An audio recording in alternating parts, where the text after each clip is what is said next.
Police काय करतात? गोट्या गीते नावाचा जो गुंड आहे, ज्याने 48 रिव्हॉल्व्हरच्या प्रकरणात, त्यांनी परवा पोलीस स्टेशनमध्ये जाऊन त्याच्यावरती 307 दाखल करा असं कोर्टाने सांगितल्यानंतर तो पोलीस स्टेशनला गेला आणि तिथे पोलिसांचा सत्कार केला. म्हणजे कालच कोणीतरी सांगितलं की परळी हे स्वतंत्र राज्य घोषित करा, राष्ट्र घोषित करा आणि तिथे धनंजय मुंडेंना पंतप्रधान करा. तर एवढंच राहिलं परळी. मला अजूनही वाल्मिक कराडच्या बाबतीत या सरकारची भूमिका काय हे काही स्पष्ट होत नाही. त्याच्यामुळे आम्ही मुक्का कशासाठी लावला हा प्रश्नचिन्ह माझ्यासमोर. काल देशमुख घराण्याने थोडीशी नाराजी दाखवली आणि आंदोलनाचा पवित्रा घेतला म्हणून सरकारने हे पाऊल उचललेलं आहे. म्हणजे खरा तपास काय होतो हे कोणालाच कळायला मार्ग नाही. त्यातनच बातमी येते की SIT पुनर्रचित करण्यात आली आहे, 9 वरनं 6 वर करण्यात आली आहे. कारण का काही जण म्हणे त्या वाल्मिक कराडचे मित्र आहेत. 36 दिवस लागतात तुम्हाला हे कळायला की कोण वाल्मिक कराडचे मित्र आहेत? 36 दिवस काय करत होतं सरकार? ह्या एकंदरच तपासामध्ये आणि त्याच्या प्रगतीमध्ये जो हेळसांड होते आहे ती अत्यंत दुर्दैवी आणि महाराष्ट्राच्या पोलिसांची प्रतिमा मलिन करणारी आहे. हे पोलिसांचं काम आहे का? तर पोलीस नाही, ह्याच्यामध्ये राजकीय हस्तक्षेप होतोय. त्याच्यामुळे प्रतिमा मलिन होण्याचं पोलिसांवर पाळी येते. दुसरी गोष्ट आज मला स्पष्टपणाने सांगायचं की ह्या खुनानंतर जो काही जातीचं लेबल प्रत्येकाला लावण्याचं काम सुरू आहे त्याच्यातनं महाराष्ट्राची हानी होते. म्हणजे कोणी मराठा म्हणून बाहेर येते, कोणी वंजारी म्हणून बाहेर येते. हा माणुसकीचा लढा होता आणि एका मृत्यू पडलेल्या प्रामाणिक माणसासाठी सगळे लढत होते. तो कुठल्या जातीचा होता म्हणून आम्ही तरी लढत नव्हतो. आणि समोर खून करणारा होता, खंडणीखोर होता म्हणून त्याच्यावर विरुद्ध आम्ही बोलत होतो. त्याची जात आम्ही बघत नव्हतो. जे कोणी जातीचं लाबल लावून संतोष देशमुखची लढाई लढतायत ते महाराष्ट्राचं नुकसान करतायत असं माझं स्पष्ट मत आहे. कारण नसताना ह्याला जातीचा रंग लावून आपण गुन्हेगारांच्या भोवती सहानुभूतीचं वलय तयार होईल हेच करतोय. आणि मला वाटतं की ह्याच्यात काही जणांनी जिल्हा परिषद डोळ्यासमोर ठेवली आहे की परत एकदा मराठा कन्सॉलिडेशन, परत एकदा OBC कन्सॉलिडेशन, त्यांचं एकत्रीकरण आणि मार्ग. प्रत्येक ठिकाणी राजकारण न बघता कधीतरी सामाजिक दृष्ट्या बघितलं पाहिजे. दहशतीचं वातावरणात जे काही परळी आणि परिसर त्यांचा जो श्वास कोंडला गेलाय त्यांना मोकळा श्वास घेण्यासाठी म्हणून आपण बाहेर पडलो. आपला पर्सनल अजेंडा रेटून मला वाटतं ह्या संतोष देशमुख खून प्रकरणात ज्या फोकसने, ज्या हेतूने आपण बाहेर पडलो त्या हेतूपासून आपण दूर जातो आहोत असं माझं मत आहे. मला कोणावरही बोलायचं नाही, पण ह्याच्यात जातपात जास्त म्हणजे आणायलाच नको होती, जास्त नाही आणायलाच नको होती. त्याच्यामुळे संतोष देशमुख, सोमनाथ सूर्यवंशी हे दोन्ही खून हे महाराष्ट्राला काळिमा पासणार आहेत. सोमनाथ सूर्यवंशीवरती तर अजूनही काही झालेलं नाही. म्हणजे हे सगळी लढाई लढत असताना मी सोमनाथ सूर्यवंशीकडे जाईन तर मी मागासवर्गीय आहे म्हणून जाईन, मी ह्याच्याकडे जाईन तर मी मराठा आहे म्हणून जाईन, नाही. मी माणूस आहे म्हणून त्याच्या मागे उभे राहायला पाहिजे होतं. त्याच्यापासून काहीसा डायव्हर्जन काही जण घ्यायला लावतायत. मला त्यांनाही हात जोडून विनंती आहे की जातीची लेबल लावून ही लढाई लढू नका. तुम्ही ही लढाई कमकुवत करतात आणि महाराष्ट्राला बदनाम करतात.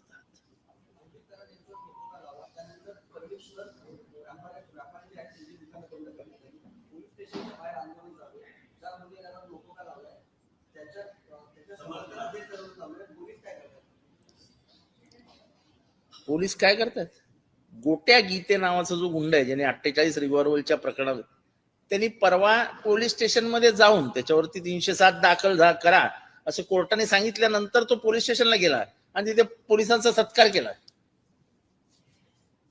म्हणजे कालच कोणीतरी सांगितलं की परळी हे स्वतंत्र राज्य घोषित करा, राष्ट्र घोषित करा आणि तिथे धनंजय मुंडेंना पंतप्रधान करा. तर एवढंच राहिलं परळीमध्ये.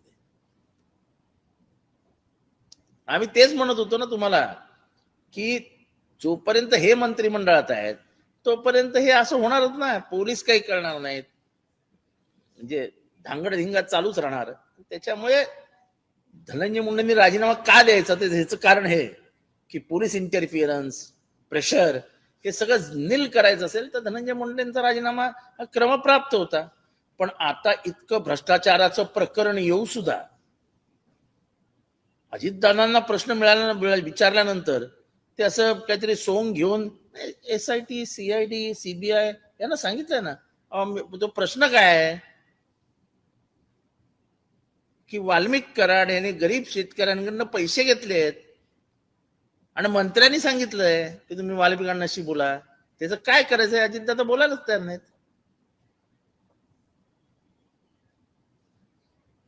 प्रश्न काय कुणाचा मारामारीचा नव्हता. पैसे घेतलेत की नाही तो घेतलेत. त्यांची कंप्लेंट का नाही घेतली जात. एरवी न्यायप्रिय असलेलं हे सरकार हा अन्याय होतोय, त्यांचं कंप्लेंट रजिस्टर होत नाही, याच्या विरुद्ध का नाही बोलत आहे. आणि इतका मोठा भ्रष्टाचाराचा आरोप होतोय की वाल्मिक कराडांनी त्यांच्या बंगल्यावरनं निघून सह्याद्री गेस्ट हाऊसला मिटिंग घेतली आणि नंतर वेगवेगळ्या हॉटेलमध्ये बसून पैसे घेतले.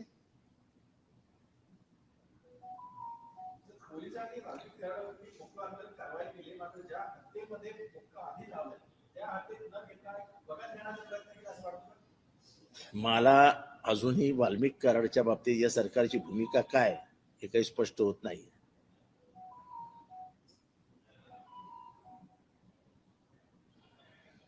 त्याच्यामुळे आम्ही मुक्का कशासाठी का लावला, कशासाठी लावला हा प्रश्नचिन्ह माझ्यासमोर.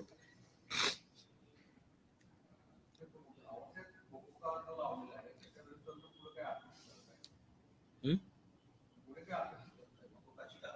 302 मध्ये त्याला आरोपी केला पाहिजे. विष्णू चाटेला तुम्ही आरोपी केला. विष्णू चाटे कोण आहे. ही जी इंटरलिंक्ड गँग आहे ती इंटरलिंक गँग साफ झाली पाहिजे ना.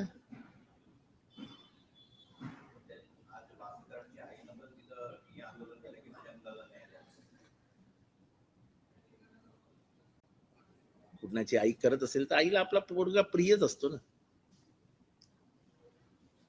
आई आई असते हो.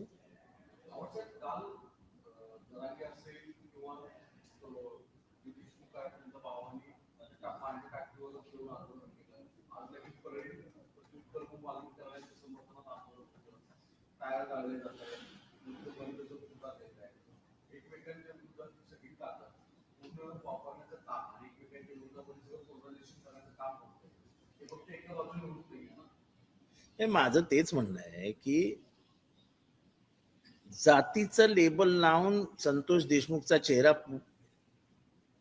पुढे करून दुसरीकडनं वाल्मिक कराडचा चेहरा पुढे करून जे काही केलं जात आहे हे महाराष्ट्राच्या हिताचं नाही.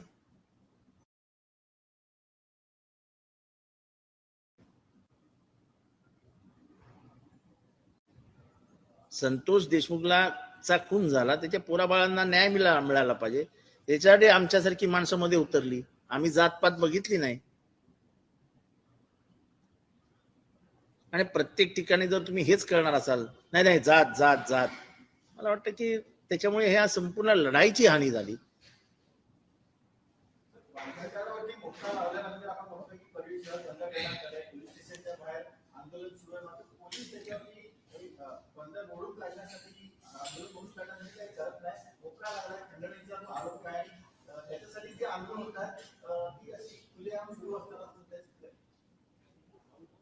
अजूनही अर्धे पोलीस स्टेशनचे अधिकारी वाल्मिक कराडने आणलेलेच अधिकारी आहेत.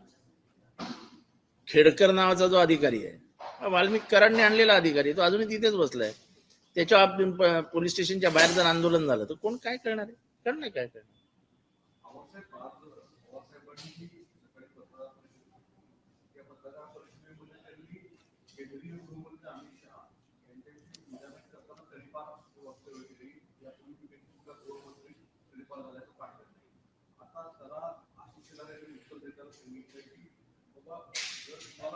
विषय संदर्भ जर काढायचे असतील तर मग आम्हालाही लवासाच्या फाईटचा विषय काढावा लागेल. पवार साहेबांच्या काही नेत्यावर भाष्य करतात. शरद पवार हे उद्धव ठाकरेंचे असे सल्लागार आहेत की जे पक्ष कसे फोडायचे किंवा गद्दारी कशी करायची आपल्या विचारधारांवर ते शिकवण्याचं काम करतात. आशिष शेलारांची समज किती आहे मला माहित नाही, पण लवासाच्या कुठल्याही फाईलमध्ये पवार साहेब दोषी आहेत किंवा पवार साहेबांवर नुसते विरोधी पक्षांनी आरोप केले होते. आरोपांमध्ये तथ्य किती होतं हे काय बघितलं नाही. कायद्यान्वये कोणाला जर तडीपार केला असेल तो तडीपारच आहे ना. पवार साहेबांवर कायद्यानुसार कायद्याच्या कक्षेत काही करण्यात आलं नव्हतं.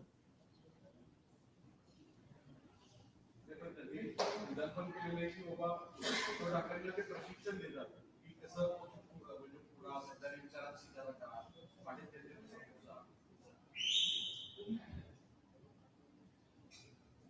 ज्या घराण्यातनं उद्धव ठाकरे येतात ते आपल्या विचारांशी प्रतारणा करतील असे आम्हाला अजिबात वाटत नाही. फक्त एवढाच फरक आहे की ह्यांचं हिंदुत्व आणि प्रबोधनकार ठाकरेंचं हिंदुत्व याच्यामध्ये जमीन आसमानाचा फरक आहे. हे खऱ्या अर्थाने हिंदू माणसाच्या हितासाठी जे हिंदुत्व आहे ते प्रबोधनकार ठाकरेंचं हिंदुत्व होतं. शोषित, सहनशील, मर्यादा सांभाळणारा. त्याच्यामुळे प्रबोधनकार ठाकरेंचे विचार पुढे नेणारा त्यांचा नातू, याला काही कोणी शिकवण्याची गरज नाही.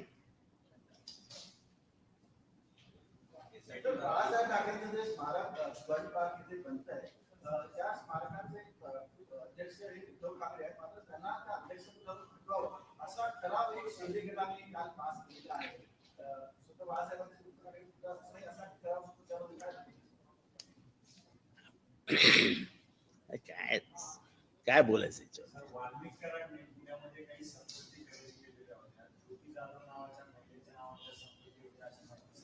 कोण जाधव? ज्योती जाधव नावाची महिला आहे, त्या संदर्भात चौकशी करण्यात आली. 2 प्रॉपर्टीज आहेत तपास करण्यात आलेला आहे आणि त्यामध्ये वाल्मिक कराडचं इन्व्हेस्टमेंट असते. मला असं आहे की पहिली एक तर गोष्ट, माझा इंटरेस्ट हा फक्त त्याच्यावरती कुणाचा खटला दाखल व्हावा एवढाच आहे. त्याच्या प्रॉपर्ट्या किती आहेत, त्यांनी कुठे बनवल्या आहेत, कुठल्या बायका त्याच्यामध्ये, त्याच्याबरोबर किती बायका आहेत, मला काही घेणं देणं नाही. मी राजकारणामध्ये कोणावरती पर्सनल अटॅक करणार नाही. जे सामाजिक दृष्ट्या धोकादायक आहे, जो खून आहे तो खून आहे, त्या खुनासाठी मी भांडत होतो आणि भांडत राहील.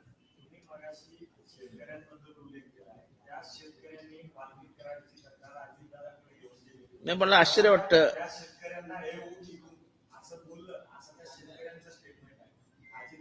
अजितदादा हे बोलू शकतात कोणाला, हे व्हॉट एथन, ठीक आहे, ते अजितदादा आहेत, ते मालक आहेत महाराष्ट्राचे.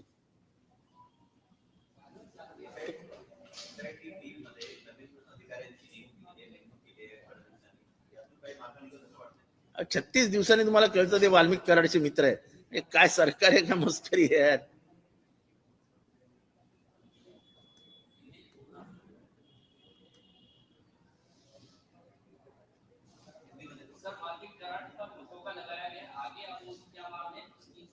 अरे देखो, ऐसा है कि उसके ऊपर जो मोकोका लगाया है वो खींचतान के लगाया है. वो 302 का अभी तक आरोपी कैसा नहीं बना है. ये जो वसूली का जो मामला है वो और हत्या का मामला तुम अलग नहीं कर सकते हो, वो बिल्कुल चिपका हुआ मामला है. ये अलग करने की जो कोशिश हो रही है ये मुझे लगता है कि धोखादायक.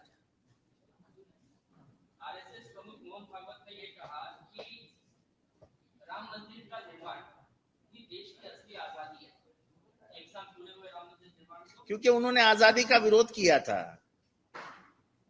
ये बात सच है. उनको जो आजादी लगती है, क्योंकि जो आजादी हम जानते हैं, हमें संविधान मिला, भारत में से अंग्रेज चले गए, उन अंग्रेजों को साथ दे लेने वालों को आजादी कैसे लगेगी. वो तो पारतंत्र में ही रहना चाहते थे, वैसा लिख के भी दिया था उन्होंने. इसीलिए तो 1942 के आंदोलन को विरोध किया था उन्होंने.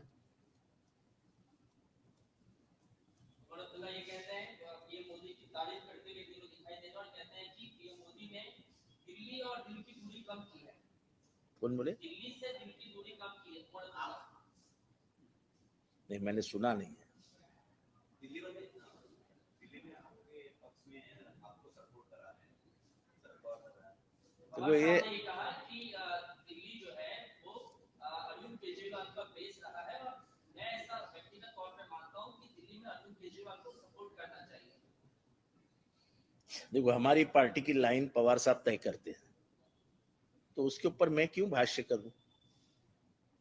मेरा वैयक्तिक को तो कोई मत है नहीं। एक बार पवार साहब ने बोल दिया, अंतिम दिशा है वो।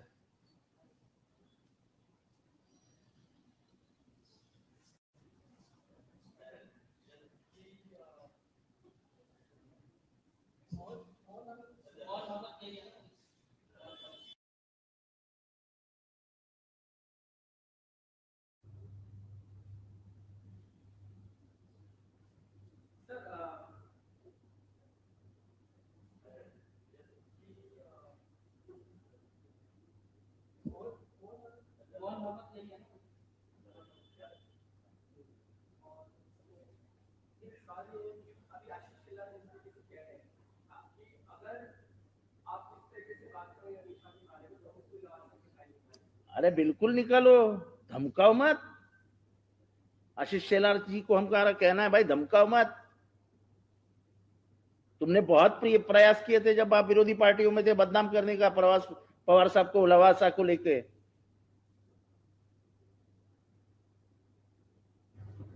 झूठ मूठ की बातें करके किसी को बदनाम करना, ये बीजेपी के खून में हमने बहुत साल से देखते आए हैं। देखो, तड़ीपार ये बात पवार साहब के मुंह से नहीं निकली है। कानूनन तौर पे उनको जो किया था तड़ीपार, उसके बारे में उन्होंने कहा तो गलत क्या कहा?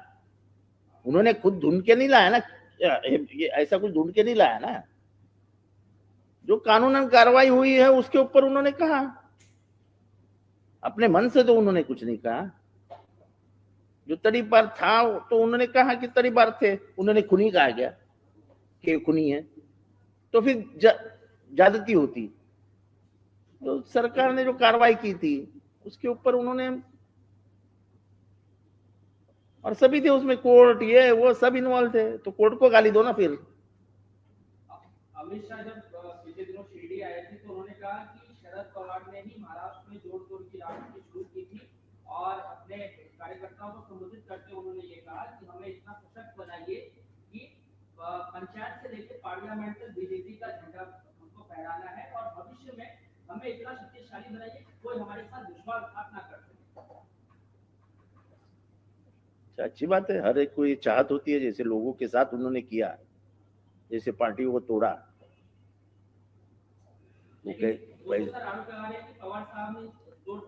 ऐसा आरोप करने के लिए जाहिर सभा में कार्यकर्ताओं के ऊपर आरोप लगाने में उसको कोई ज्यादा महत्व देता नहीं, क्योंकि वो बात सिर्फ कार्यकर्ताओं का उत्साह बढ़ाने के लिए रहता है।